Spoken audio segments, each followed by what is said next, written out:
Welcome to the Lure Lab. If you're serious about catching more bass, you're in the right place. We're part of the Serious Angler Network, and the Lure Lab is presented by Omnia Fishing. Today, we're diving deep into offshore kind of ledge fishing with Bass Pro Tour recent winner on Chickamauga and Nickajack, Jake Lawrence. And we every bait that we talk about in this episode is going to be listed down below in the description. Rods, reels, baits, hooks, it's all there. But you're going to use Serious code.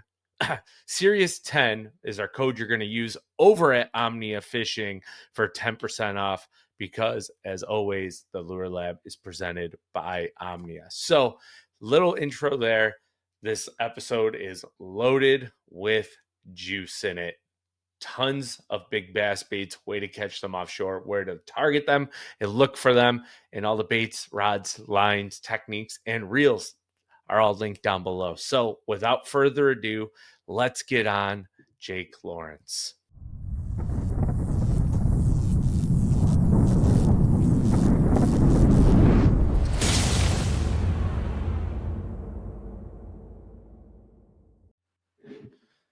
All right, and let's welcome on here Jake Lawrence, recent winner on the BPT for, was it Lake Nickajack, correct? That is correct. Chickamauga and Nickajack is really it was an interesting tournament Yeah, with the two bodies of water there, but we finished it up on Nickajack, started on that's Chickamauga. right. I apologize. I totally forgot about the Chickamauga aspect because that last day was so exciting, especially like the last 10 minutes, right? Like, forget about the rest of the Absolutely. Derby. The last day was what made it. So, congrats. That was awesome. Absolutely. Well, thank you very much, man. It's been a lot of fun kind of getting to relive that moment with Yeah. everyone that was, watching along there on MLF and I tell you, my hands get sweaty rewatching the last 10 minutes or so, and I know what happens. Like I know how it's going to end, but I still get uptight Yeah. and kind of nervous there. So, a lot of fun. It's funny, as tournament fishermen or even fishermen, just leisure fishermen. It's um it's always interesting to see what we think what we know needs to happen, so to speak, in air quotes there, to win this event or to have a great day on the lake. And then what it usually ends up happening, and sometimes it works out for the better, sometimes it doesn't, but like this event going into it, you know, again, it was strategically a very different tournament with 3 days of practice. So they did give us an extra day, but having two different lakes, you've got to qualify. You've got to catch them on Chick to even get to Nickajack. So it was a really interesting, strategic play as far as when you do what and where you do it at. And so going into the event, after 3 days of practice, I really, really wished that they had left this one alone and just let us fish all 4 days there on Chickamauga. I was feeling very confident, kind of right in my wheelhouse with a lot of those fish offshore, and I could tell. So in today's age of TVA offshore fishing, you really don't need a bunch of boats out there. We're all pretty good at finding these schools and being able to trigger them and get them to fire. I was super excited because there was enough fish on the bank to keep everybody kind of interested and up doing that, but there were still a whole lot of them coming out. And so again, it's always kind of funny looking back. I felt like, I had an okay practice. I spent about 4 or 5 hours on Nickajack, and I felt okay about it, but I didn't feel like I had enough fish to survive knockout and championship. I figured I would have to kind of cannibalize all of what I had found in the knockout just to get to the championship round. And at that point, we just kind of go fishing and figure it Right. out. But hindsight's always 2020, so you think. But in this case, I hands down do not win this event if I get that auto berth. For anybody that was watching, Justin Lucas and I were kind of duking it out that last period, and really felt like I had a good opportunity to win it. And just, man, I got on a bad rotation, caught a bunch of fish in the last period, just couldn't get enough of those scorables. And so again, it's always funny looking back at these events.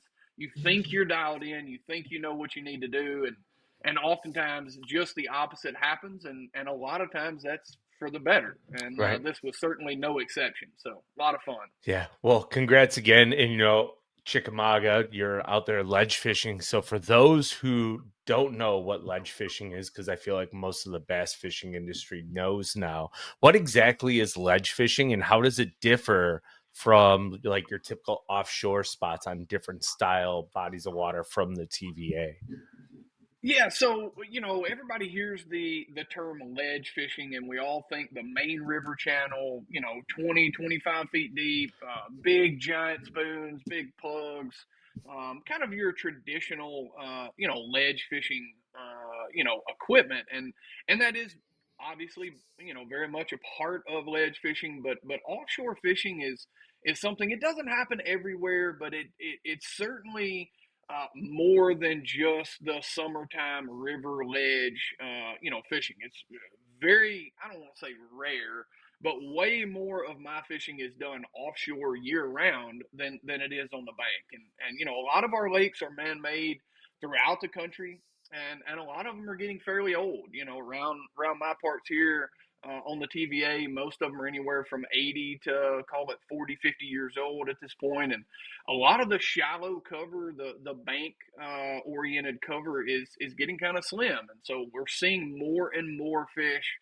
starting to utilize hard spots and little creek channel turns, offshore ambush points. And the most important thing that I want everybody to understand is just because somebody says they're ledge fishing or offshore fishing, however they want to use that terminology, it's not always deep and it's not always out in the middle of the lake.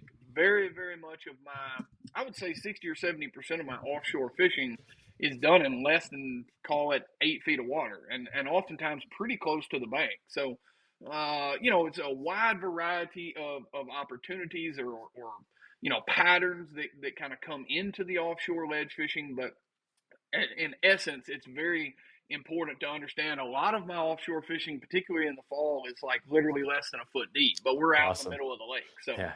very, very wide array of opportunities there.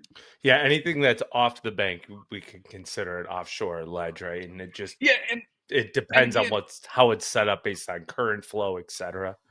correct, correct. There are a million different options as far as what they can be on, but oftentimes we're relating, or the bass are relating to some sort of contour change. So some sort of drop off out there.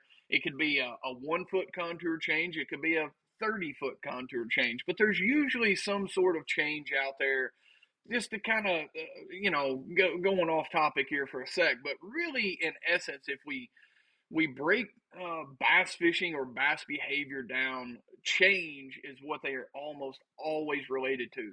The easiest to talk about is like a rock transition change, because it's very easy to see on the bank and will correlate out into the lake. But oftentimes it could be, you could be in Florida around pads, and if you've got one little clump or one little point of pads, a thicker patch, whatever it may be, most bass are going to relate to some sort of change. In our case, it's a depth contour change, but can be any sort of change. Yeah, I think that's a fair point that everyone should pay attention to because, like, you'll see even up here in the north, right? Like, everything seems to be the same depth everywhere you go. But if you go out and you Yeah, idle and graph before the grass grows up, you can find those subtle like half foot changes or quarter foot changes, and that's what those bass will relate to and use. And if you understand the way they work, correlating to the shoreline, it's basically the highway for them. So yeah, I correct. think that's a great point that you made there. So I want to dive in, the lure lab here. We're talking all about baits and techniques and stuff. I want to walk through your process of bait selection once you find your promising offshore or quote unquote ledge spots. And I want to chat about three different ones. So we'll kind of get right off the bat here. What is the first technique or bait that you're going to use when you locate these fish offshore? Yeah, so ultimately, like anywhere else that we would find a concentration of fish, I want to catch them. I want to try to catch them on the most aggressive bait possible. Something that I can cover a lot of water with, something I can make these fish react to. And, as a general rule of thumb, when I have located a group of fish, a school of fish, what we call them, I want to start with the biggest, most gaudy, intrusive bait that I have tied on. Most of the time, that's going to be some sort of crankbait, some sort of deep diving plug, depending on the depth. There at Chickamauga, I was catching a lot of them in, call it 8 to 12. And I was throwing Bill Lewis MR12. That's a great bait to cover a lot of water with, and again, make these fish react. But I'm more of a winder. I want to catch them that way if I can. But I have just found over time it's way easier to fool a big one, with a reaction style technique. It could be, a plethora of different options, but it seems like I don't catch near as many on a bait that they get time to really look at, focus in on, and kind of can really pick it apart. So almost always my first bait of choice is going to be some sort of deep diving plug. I say that if we find a school up shallow, it could be a square bill. A Bill Lewis ATB 2.5 is one that I throw on shallow bars. But whatever plug that will just get to the bottom, call it, runs on average 2 to 4 feet deeper than wherever or the depth that school is at. You want to grind in the bottom basically to make them react. Correct, with the exception of northern smallmouth, and for whatever reason, those don't want it on the bottom, and they'll come up to chase your crankbait, which is really kind of a totally different bite. But it's funny because I catch all my smallmouth up here, grind in the bottom. Do you? Yeah. But they come on the pause, right? Like something that quick floats. So when you hit it and you stop, and as soon as you go to engage again, they smoke it. Yeah, exactly. So, and in fairness to all the listeners, I've got very, very limited experience up north. I fished an invitational last year as out of the Detroit River, but we fished in Anchor Bay and kind of the lower end of St. Clair. And it's really funny. I started my traditional TVA cranking, and the first time I picked up a plug that was too small to get to the bottom, like 3 of them all raced up and came at it, and so it was really an interesting, a new dynamic to it, and something that I learned, and that's the most important thing, regardless of where you're fishing, the style of fishing that you're doing. Always pay attention. Forward facing's made this so much easier now, but pay attention to how these bass are reacting to what you're throwing at them, and oftentimes that will tell you, kind of give you the clue to get to the bait or the technique that they will react. But again, going back to, offshore schools, again, I always want to start with the biggest, gaudiest, the most, call it the quickest moving bait that I have. And the reason, there's a couple different reasons. One I've already mentioned, it's a very good way to trigger this school, get them all excited, kind of get them fired up. And again, if you don't give these fish very much opportunity, or an opportunity to look at the bait, is always a good thing. But most importantly, look, I'm very rarely am I able to catch every fish in that school on one particular bait, whether it's a crankbait or a spoon or a big paddle tail swim bait. Most of the time, they're going to let you catch, call it 5 to 25 of them, and depending on the school, and then they're going to kind of wise up, and you'll go 4, 5, 6 casts without catching one, and at that point, I simply want to stair step my way down. Yeah. And I'll actually lay my rods out on my front deck in this order of, biggest, fastest moving baits, all the way down to small, slow, kind of crawling baits. Finesse them out, right? Exactly. And my reasoning behind this is, it is so much easier to catch them on a crankbait first, then go to a jig, then go to a Carolina rig, then go to a drop shot. Whereas, and again, each one of them will elicit a slightly different reaction, and oftentimes you can kind of fire or ignite the school. However, if we started with a drop shot, say we caught 15 or 20 of them pretty quick, it is very hard to then throw a crankbait in behind a drop shot and get that school excited again. It's kind of interesting how their mind works, and once they kind of learn, I don't know about that bait, there are certain baits that they are not going to bite anymore. So I always like, again, to start with something quick and moving, and kind of work my way down the scale. If I had 3 baits to fish offshore, I was going to ask you too, before we keep moving on as well to technique and bait 2 or 3, I also want to know your setup for that cranking rod, right? Like your rod reel and your line, because I know every plug that you throw is probably going to have a slightly different setup. But since you mentioned the Bill Lewis MR12 or the ATV, maybe what would be your setup for those two? Yeah, so my favorite setup, I've got 30 or 40, Dobbins rods, maybe more than that, that I keep in the boat. But I am very simplistic. I'm almost like a Takahiri, in that I only run like maybe a half a dozen different actions with my rods. I like consistency.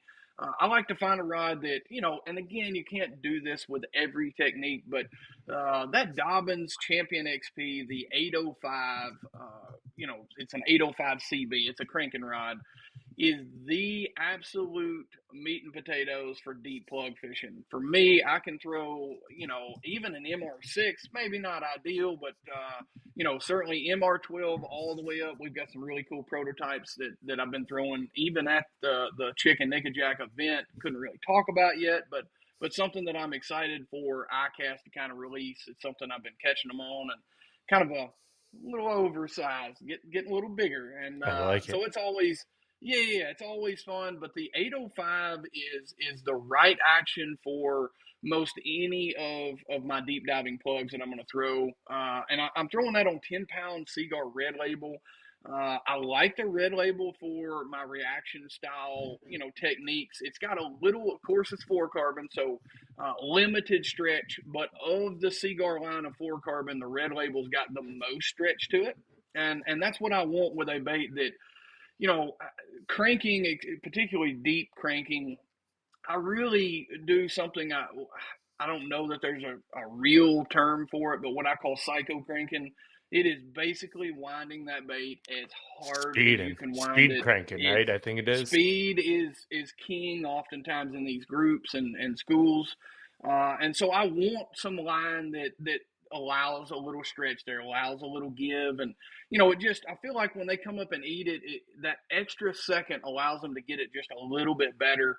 And I've been throwing that on a goat. It's a Bates Reels goat. It's a 150 size. It's got a huge line capacity on it.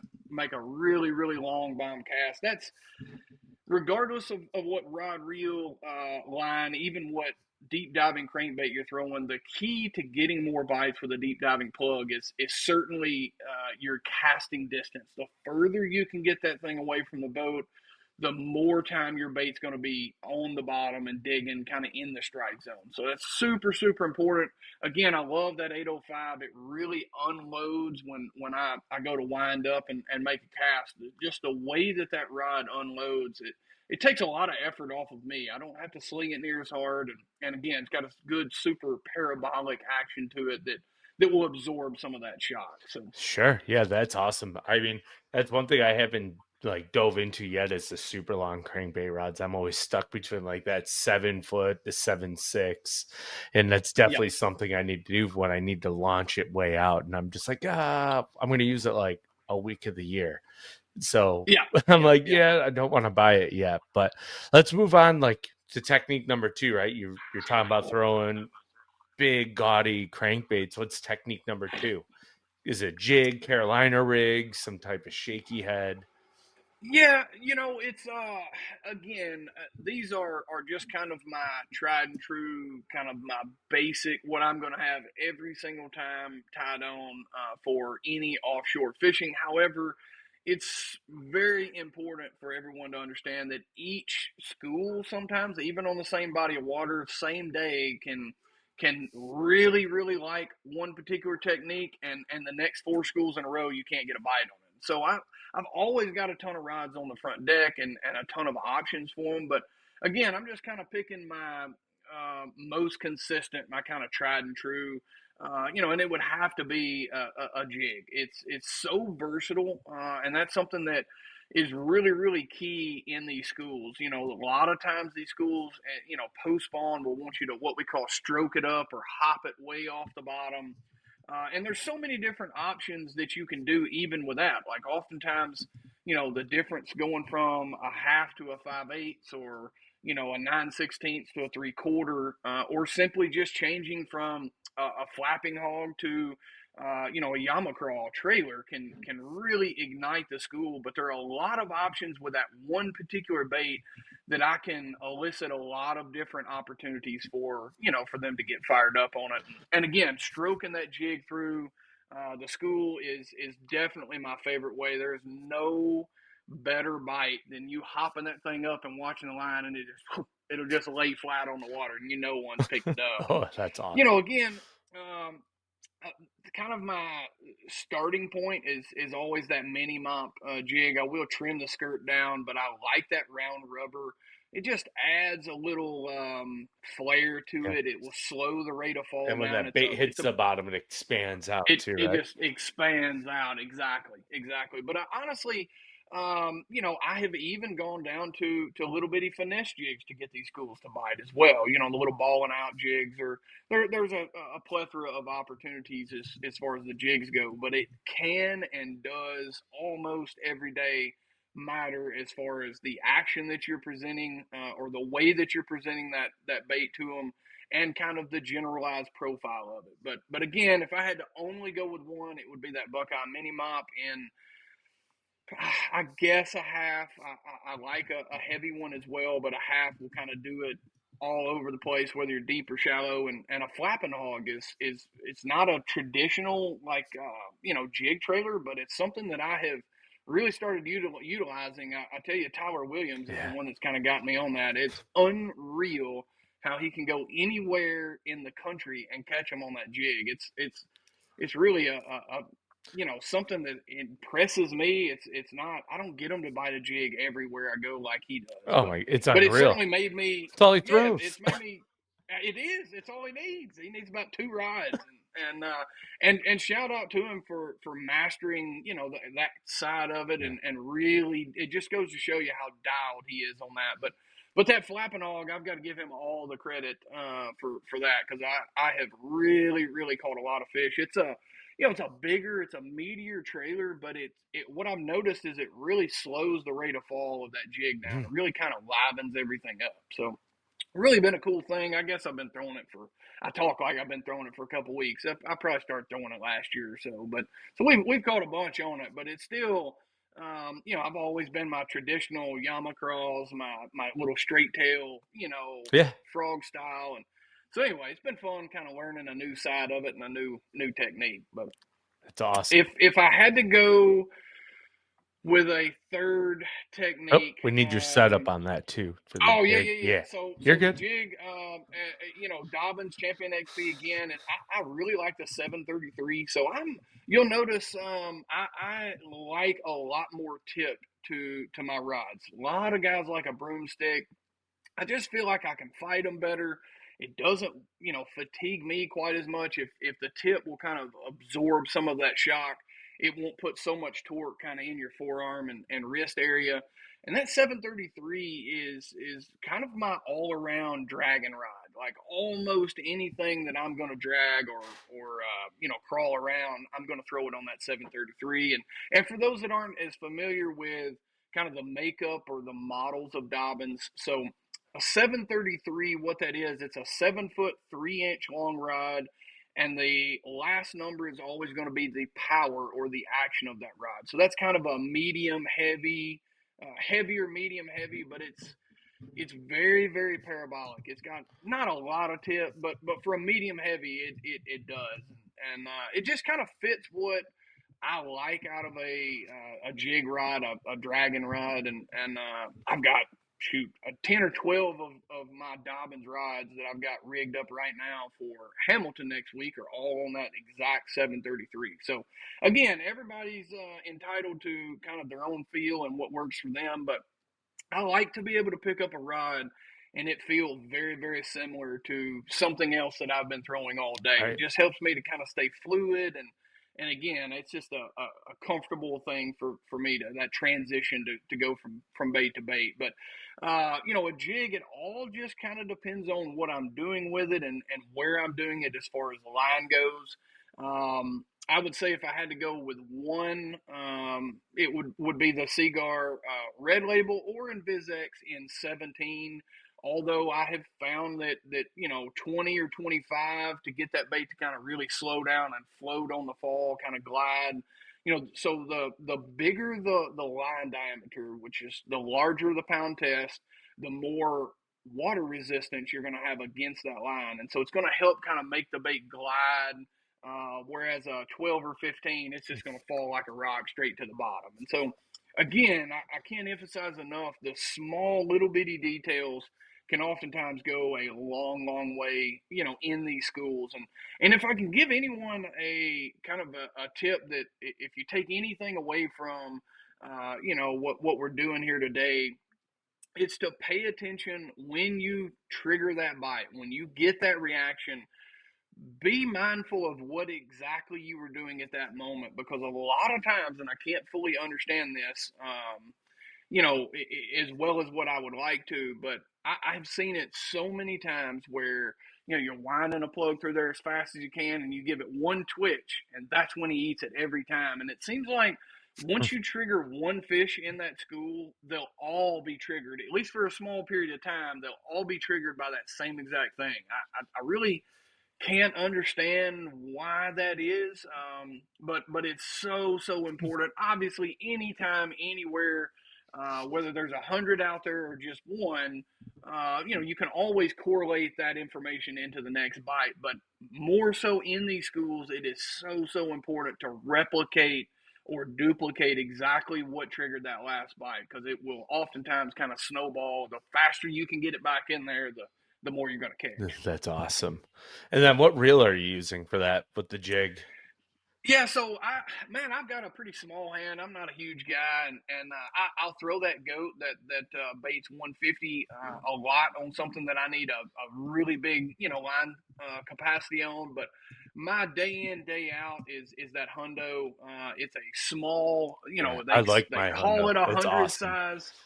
But it's honestly like so they call it a hundo, and I really feel like that's more for the line capacity. It'll hold 100 yards of 14 to 16 pound It definitely fluorocarbon. feels like a 70 or a 50 size But reel. it's exactly, Yeah. but it's more like frame fitting in your hand. It's more like a 70 or 80 size reel. And it's just so much less fatigue on me. Again, I can still cast it an absolute country mile and get it to where I need to be. And there's still plenty on the spool left.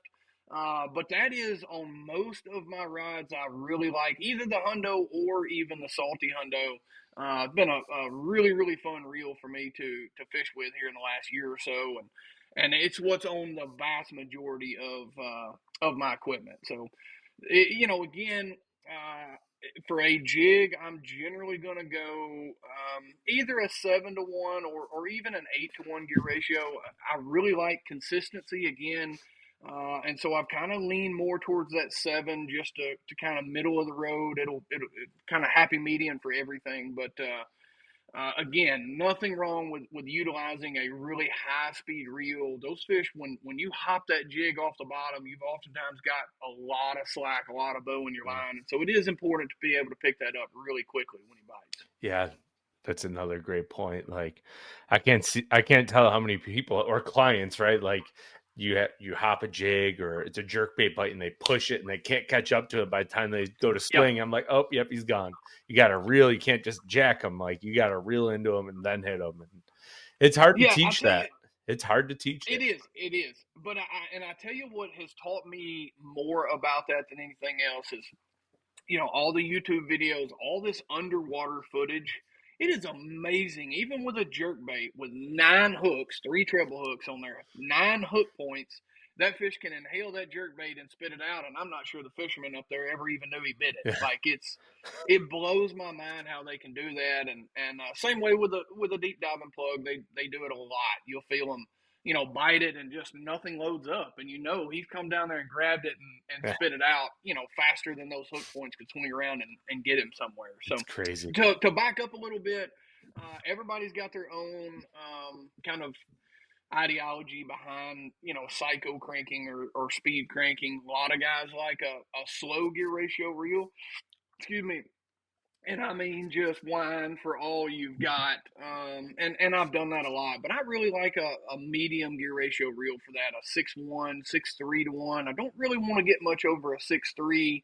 Getting those high sixes, you're starting to put a lot of torque on your forearm and your wrist. Feels great. But I like a 6-to-1 gear ratio Yeah. for my cranking. I will. I've gone up, even to a 7 on some of my shallower plugs and that sort of thing. But day in day out, I really like that medium gear ratio. It's just kind of the best of both worlds.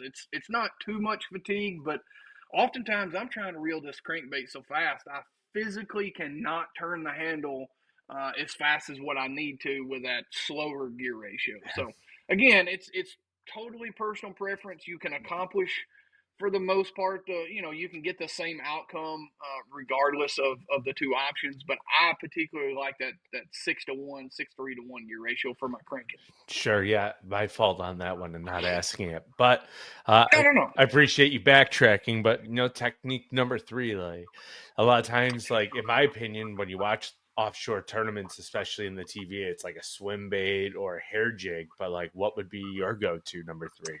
Yeah, and those are both those are both baits that are 100% of the time going to be tied on the front deck of my boat when offshore, school fishing.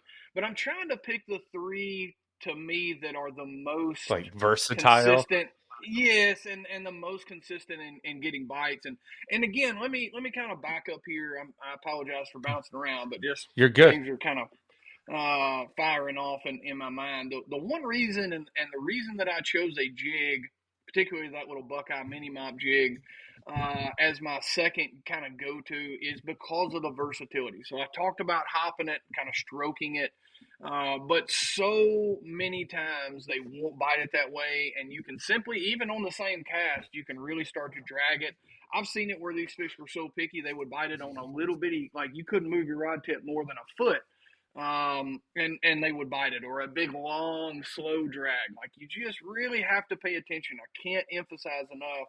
There is something to the way or the reason that fish bit it, and the more you can duplicate that, the better off. I caught him. I guess it was back in late April on Pickwick on a particular school where I was winding my jig through the school, and sometimes it would be on the bottom, and a lot of times I feel like it was about a foot off the bottom, which was kind of odd, kind of interesting.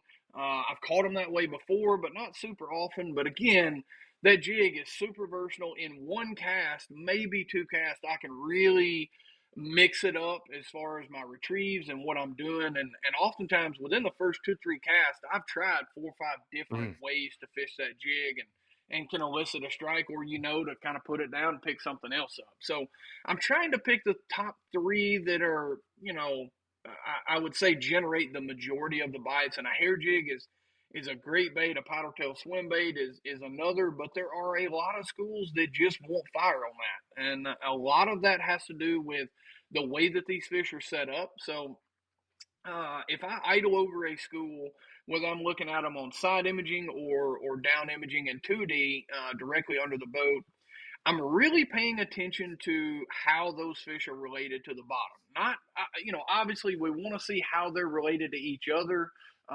Generally speaking, the more space that they have in between each other, the less active, kind of the less aggressive. But the most important thing as far as technique wise is I want to pay attention to how far or how close they are to the bottom. And that's really going to determine what I throw at these fish and kind of the techniques or, how I'm going to fish for these fish. So what I mean by that is if I idle over a school and I can see that they're all 4, 5, 6 feet off the bottom, I'm generally not going to throw a deep diving crankbait in there. These fish, not saying they won't ever. I know we've got several listeners that are smirking and saying, "This guy, listen to him. They'll go down and eat a bait occasionally." But 9 times out of 10, whether it's you're looking at them on forward or simply doing what we're talking about here, they don't sit up here and want to go down to eat your bait. They'll swim 20 feet oftentimes to come up to eat it, but they won't swim 2 feet to go down to get it. So I'm always paying attention to how these fish are related to the bottom and to themselves to help me kind of better gauge what they'll react to. And if I do idle over a school that is sitting, suspended, sitting off the bottom like that, a hair jig, a swim bait, a scrounger, that jig hopping it way off the bottom, anything that's up, I want it to be in, a spoon, anything that I can get up in the water column is what I'm going to generally start with, and vice versa. If I see them all on the bottom, kind of caked up real close, I don't want to make them come up. So I'm not going to throw a hair jig or a swim bait until I kind of have to. I'm going to Right. try to catch them on all my bottom moving baits. But the third and kind of the most consistent offshore technique, and it's one that has really kind of fallen to the wayside, it's a Carolina rig. It's old as Methuselah, but it absolutely catches them. I don't care if they're in 2 feet of water or 22 feet of water, they will bite us. A Carolina rig really well, and there are a lot of different ways to fish it, a lot of different baits that you can put on it, but a Carolina rig is one that I absolutely, you're going to see me throw it through almost every single school before I leave. So it's pretty common, again, to elicit several bites really quickly when you first get into the school and first start targeting, the fish that are in there. But it does not, oftentimes, does not take them long to wise up and really kind of get smart to the majority of your techniques. And Sure. that Carolina rig with the weight, a lot of times I'm throwing a 1 ounce. Sometimes I'll even go heavier, but I want that weight to stay in contact with the bottom. However, a lot of times your bait is, 6 inches or maybe even a foot off the bottom. And so I really feel like that big heavy weight clacking around, moving shell and rocks around, it excites everybody. Everybody's interested. They all kind of, you can even see it sometimes on forward. Like there'll be this kind of conglomerate of fish that are all kind of in an area. Of course, you can't see your Carolina rig on forward, but I can always kind of tell where it's at because you can see everything slowly kind of moving over and coming down to it.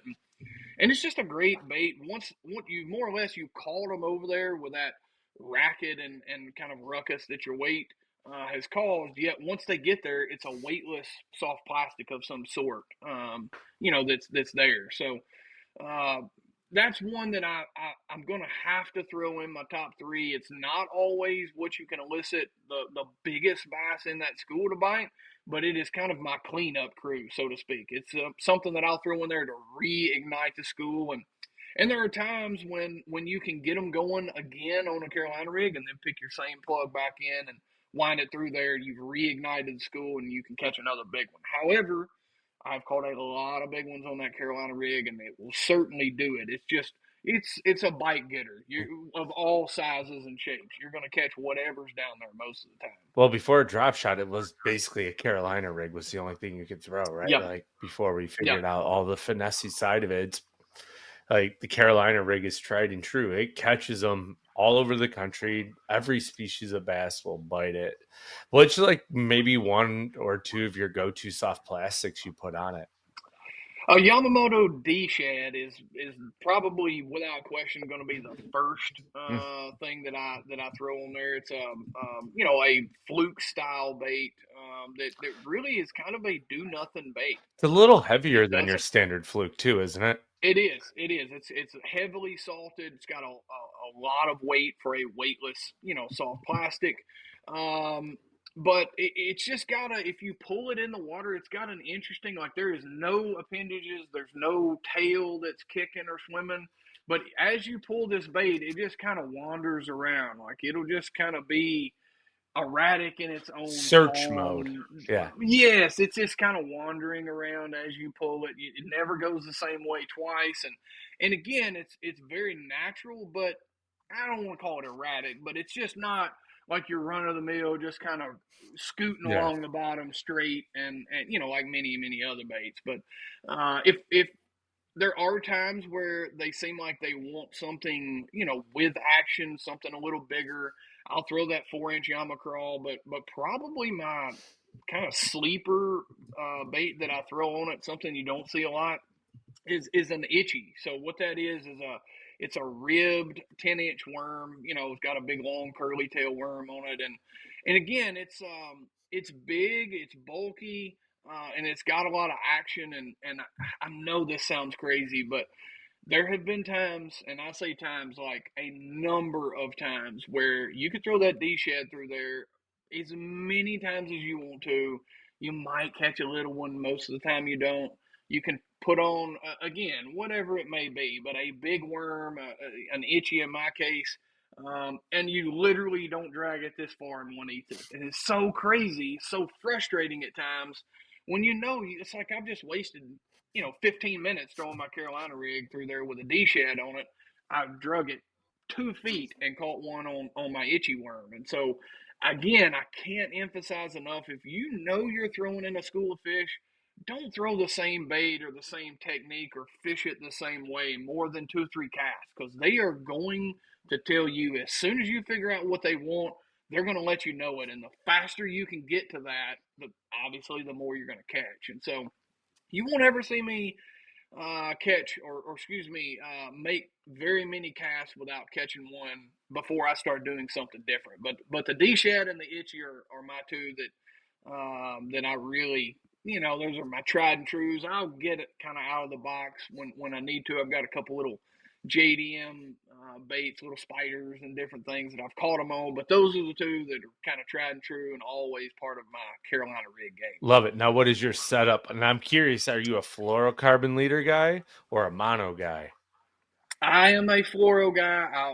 Depending on how deep it is. So something that doesn't get talked about a whole lot with a Carolina rig is, again, that line diameter size. So if I'm fishing fairly shallow, I really like heavy, call it 20-pound Invisex or Red Label, to a 15-pound fluorocarbon leader. But if I'm fishing this, call it deeper than 15, I'm gonna have it on 15 fluoro. And I've tried braid. I don't really understand why. Braid to my swivel and then a fluorocarbon leader rather.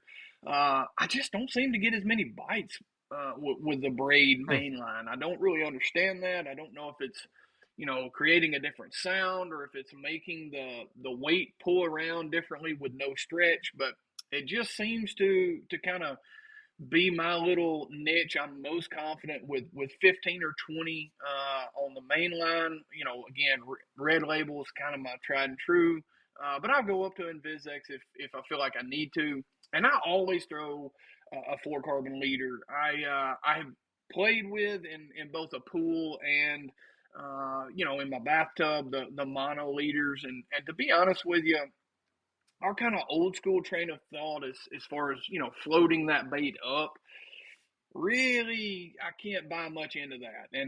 My reasoning for that, again, I've watched it underwater enough, but when you cast that bait out and your weight hits and your worms up here, for maybe 2 or 3 drags, that bait is suspended up with mono and a really light wire, like a 3/0 haymaker hook. But after you make a couple pulls, like every time, obviously the contact is at the swivel, which is on the bottom. So you're pulling that bait down. Every time you pull it, you're creating, Yeah. that forward momentum that's pushing it closer to the bottom. The I've not found very many baits, at least baits that I can get bites on, that will actually float back up. Excuse me. So Yamamoto, they've got some really cool like mega floater formula. Some various formulas that will float a bait, and they do a very very good job of that.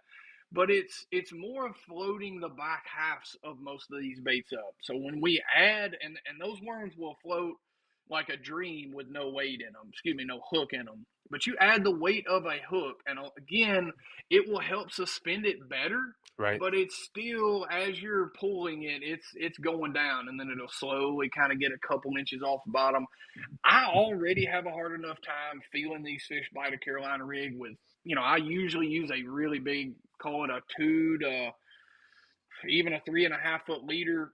And so I have a hard time feeling these fish bite it because of all that slack that you've got. Again, oftentimes when one eats it, he'll pick it up and kind of swim towards your weight and towards the boat. And so it's not like you feel him pulling against you like you would on a traditional Right. Texas rig or a jig, something like that. So I really use fluorocarbon for my leader because I need that extra feel there. If I can get away with straight braid, I would do that as well. Just again for the feel. So many of these fish, eat it and really swallow it before you kind of ever know what's happening. Yeah. But that's my kind of my setup with it.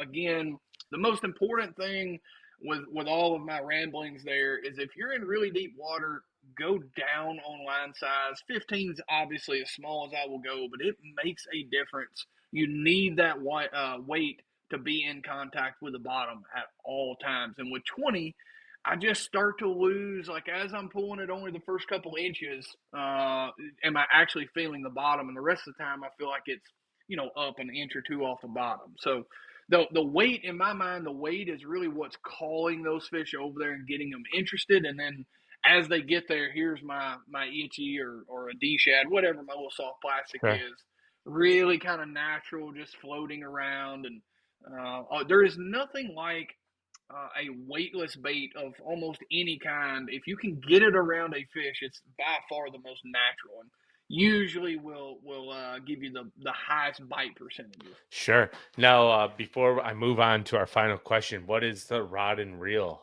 that you're using for the So Carolina rig? I most of the time I'm throwing it on a 734. Again, I know I've said, and the vast majority of kind of my dragon baits are a 733, but again, with my extra long leader, I can't even get my hands in there, but my extra long leader, I really want to be able to pick up as much line as possible because again, oftentimes like you kind of feel something, you wait a second and you wind down, and in that, call it 2 second window, he swam 3 feet, to you, 3 feet to the left. Yeah. He's covering some ground, and I like that little stiffer rod just to help me kind of catch up to him. And once I make contact, like I don't have to make the most solid contact with that fish to really drive that hook. And another big player for me that doesn't get talked about a whole lot is the actual hook on a Carolina rig. And man, I try to keep my stuff very simplistic and use, I don't want to say use the least amount of equipment possible, but I really want to simplify everything. And Owner has made a hook that has really kind of flown under the radar here lately. It's the Owner Haymaker hook. I wish I was out in my shop. I'd show you one, but it's a kind of a traditional wide gap style hook, but the point is opened up just slightly Hmm. in kind of a I don't want to say a weird angle, but it's definitely different than any other wide gap hook. And man, I cannot say enough good things about that hook. What it allows with kind of this open offset hook point, I can drive that hook all the way into the center of my plastic, so I'm not having to expose it, which is pull it all the way through the plastic and then take a little chunk of the outside plastic and kind of push it over the hook point. This one, you can really just jam it all the way into the middle of the plastic, and because of the angle of that hook point, it comes through there perfectly every That's time. awesome. It's super weedless, super good way to keep your baits from tearing. Again, once I kind of wear out a little groove in the center, you can just scoot it over a little bit, and it's right back good to go. And that hook, excuse me, has really helped my hookup percentage on Carolina rig fishing. Again, even if you don't get kind of the greatest, most solid hook set with him, it'll usually stick him really well. So I like that. That's good. Yeah, I see I'm looking at Omnia's website. I see what you're talking about. How it just has that slight, almost like an it's just a offset upward angle. That's cool. upward angle. Yeah, it's almost like, and I don't want It's to like a say this 10 because degree pitch. it is. There you go. Exactly. It's not, and you look at it and you think, oh man, there's no way. Like that hook is opened up. That's not at all, man. I don't know who figured that deal out, but that hook should have come out 20 years ago, and it would have saved us all a lot of trouble. Yeah. A wide gap hook is a really easy bait, or excuse me, hook to keep your bait straight on, but it's not always had the best hookup ratio. There's generally not enough. Like if this is my hook point and this is my line tied, the bite in between the two, Yeah. there's usually not a lot of bite Or there, that hook point and runs directly to the eye and it's not it offset slightly or slightly above. exactly. Yeah. Correct. It's just the hookup ratio there is kind of spotty at best, and Man, kudos to whoever came up with that haymaker style hook, because that thing has been a big player. Again, there at Nickajack, caught several on a D shed. Very same thing, weightless. I was able to hook that D shad straight through the middle. It would stay straight and work very efficiently. But when one ate it, you were going to gig him every single Gosh, time. So awesome. super good hook for really about all of your soft plastic needs. And I'm even seems like my flipping just man, we don't get in a situation where we get to flip and pitch a whole lot anymore. But what few times I have this year, I'm just kind of experimenting with that hook, and man, I am really impressed with again Great. Now the you gave me hookup something else ratio to buy. really Thanks. close. I appreciate that. 'Cause I love experimenting with hooks, and I found one that I really like.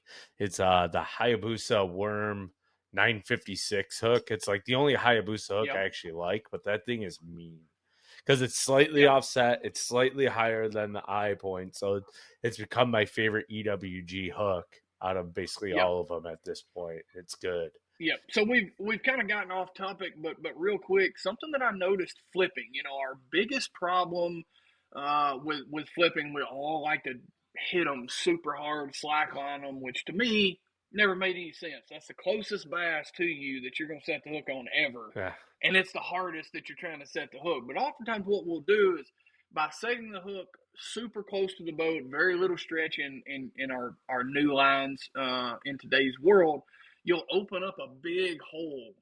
That hook will penetrate, but there's so much force that it will actually like rip a big hole in his mouth. And any time that he shakes or we give him slack in the least a little bit, they'll be able to throw it, and we lose a lot of them flipping, especially with straight shank hooks. And I've always been a straight shank guy.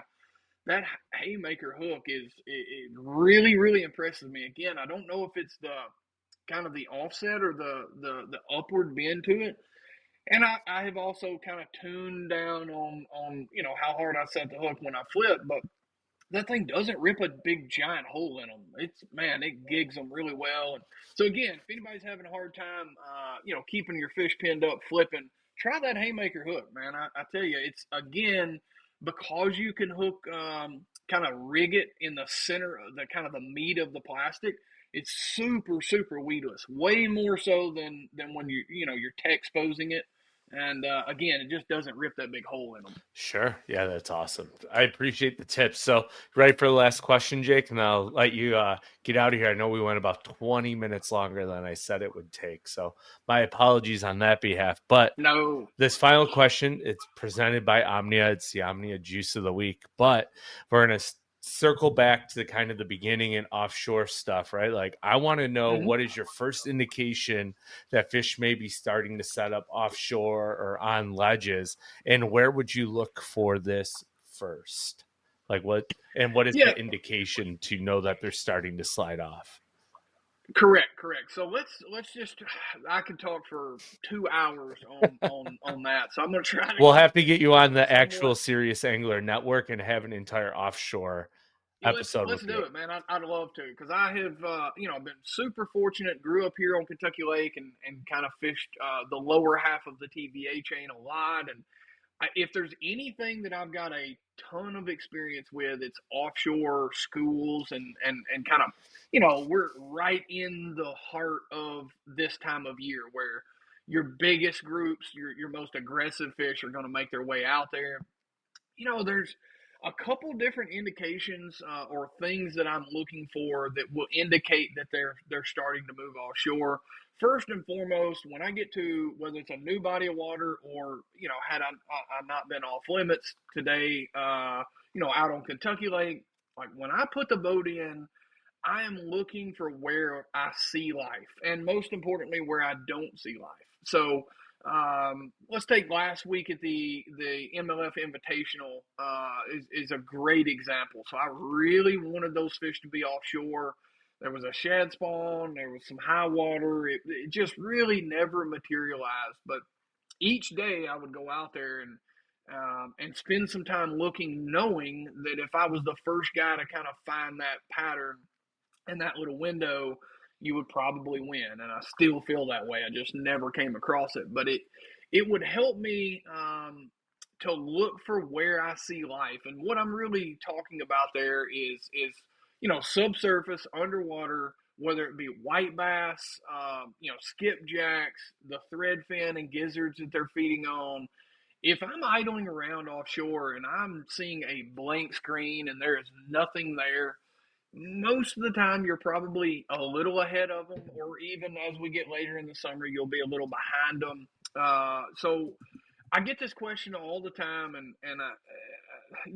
it's a weird answer, but it's so true.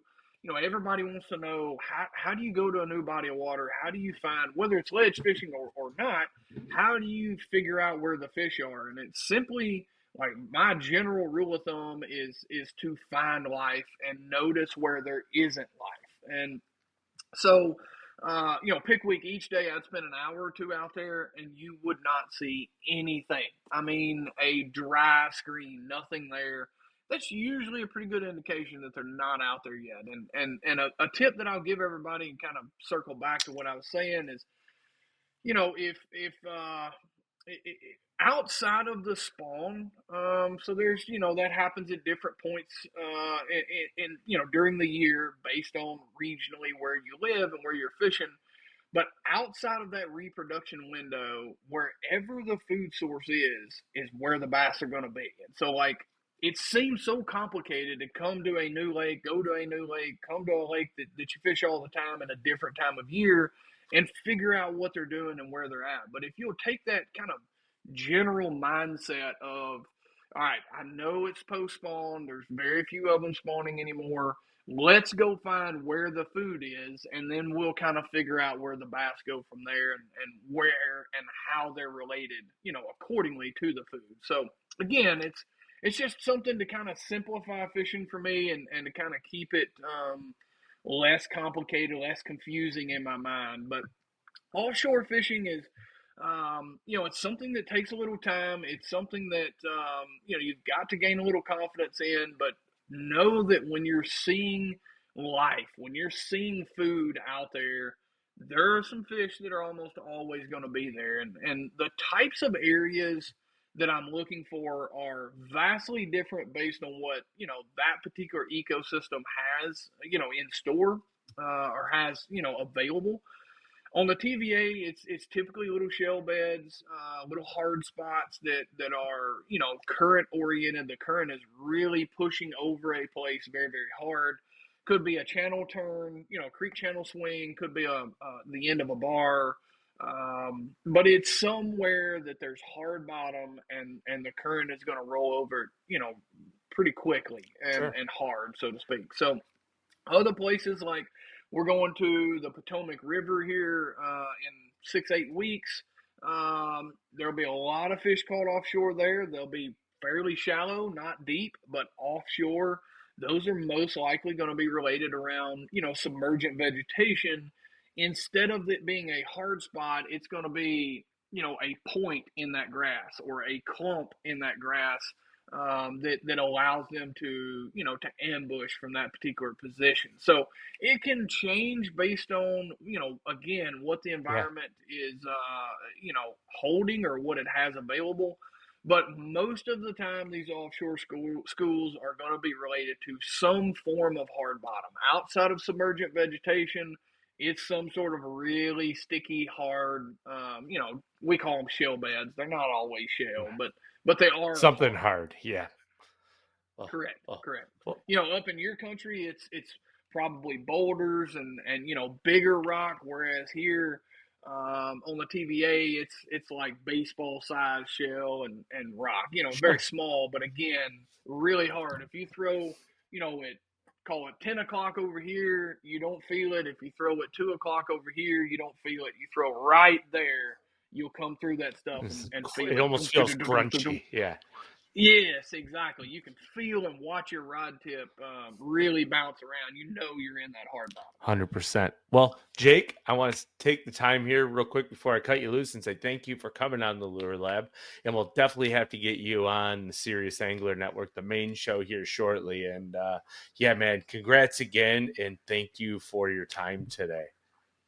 Absolutely, I had a blast, and let's do it, man. Again, I've got an unbelievable knowledge base of kind of offshore fishing, and it's something that I'm always really excited to advance and kind of Sure. spread the wealth around. And so let's get together here pretty soon Yeah. and see what we can put Yeah, together. we'll coordinate it up. I'll get Bailey on the horn and see when we can get you scheduled. All right, buddy. And that's a wrap, folks. Thanks for tuning in to this week's episode here on the Lure Lab. We greatly appreciate it.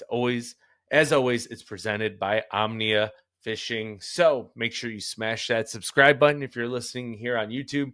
Maybe list off a couple of your favorite ledge fishing baits. We greatly appreciate all the engagement and comments down below. If you're listening on your favorite podcast platform and it allows you to leave a review, please do so. Helps the Lure Lab, the Serious Angler Network, be seen by more people who are interested in bass fishing. And until next week, we will see you guys then.